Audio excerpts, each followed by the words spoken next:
সংঘাত হতে পারে, এবং যে যার মতো করে, নূর খান লিটন যথার্থই বলেছেন, যে যার মতো করে ভয় তৈরি করেছে, আসলে জনগণের ভূমিকাকে অস্বীকার করছে, এবং এখন জনগণ তার ভূমিকা পালন করতে পারে নির্বাচনের মধ্য দিয়ে। অতএব এমন একটা পরিস্থিতিতে নির্বাচন একটা সমাধান, যদিও সেটা খুবই চ্যালেঞ্জের বিষয়, তারপরে অসম্ভব কিছু না। এখন সবার জনগণের কাছে যেতে হবে, অর্থাৎ জনগণকে আড়ালে রেখে কিংবা জিম্মি করে কেউ কিছু করাটা বোধহয় সুযোগ নেই, সেইটাই আমার মনে হয় ভাবা উচিত। আর একটা হচ্ছে যে হ্যাঁ, সংস্কার তো দরকার, কিন্তু সংস্কার কে করবে? তো সংস্কার করতে পারে, তো হ্যাঁ, একটা বিপ্লবী সরকার বিপ্লব করে যদি একটা কিছু করতো সেটা আলাদা জিনিস, সেটা তো আর হয় নাই বাস্তবে। বাস্তবে যেটা হয়েছে, একটা অভ্যুত্থান হয়েছে, এবং সেই অভ্যুত্থানের পর তো নিয়ম মাফিক সংবিধান মেনেই এখানে সরকার তৈরি হয়েছে, এবং এই সংবিধান সম্মত ভাবে কিংবা আদালতের অনুমতি নিয়ে সরকার গঠন হয়েছে। এখন এই সরকার কার কথা শুনবে?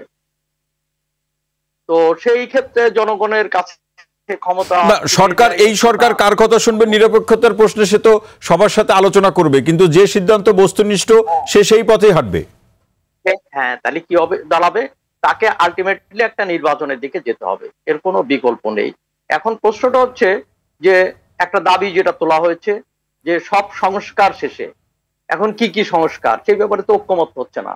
অতএব সব সংস্কার মানে কার চাওয়া সংস্কার, এটা তো একটা গুরুত্বপূর্ণ প্রশ্ন থেকেই যায়। অতএব সব সংস্কার শেষ হবে না।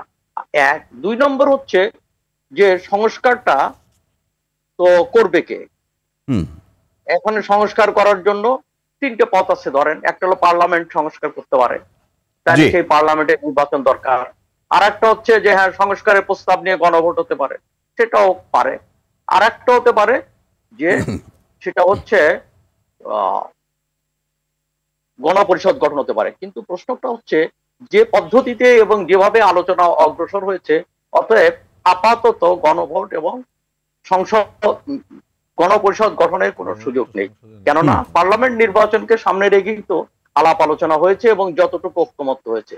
অতএব পার্লামেন্ট নির্বাচনে যাওয়া হচ্ছে গুরুত্বপূর্ণ, এবং যত দ্রুত যায় জাতির জন্য সেটাই কল্যাণ।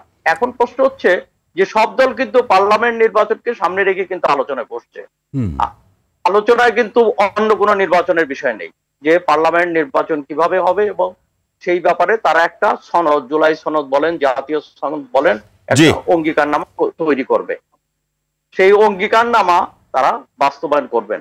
তো সেই জন্য জনগণের রায় নেওয়াটা খুবই গুরুত্বপূর্ণ।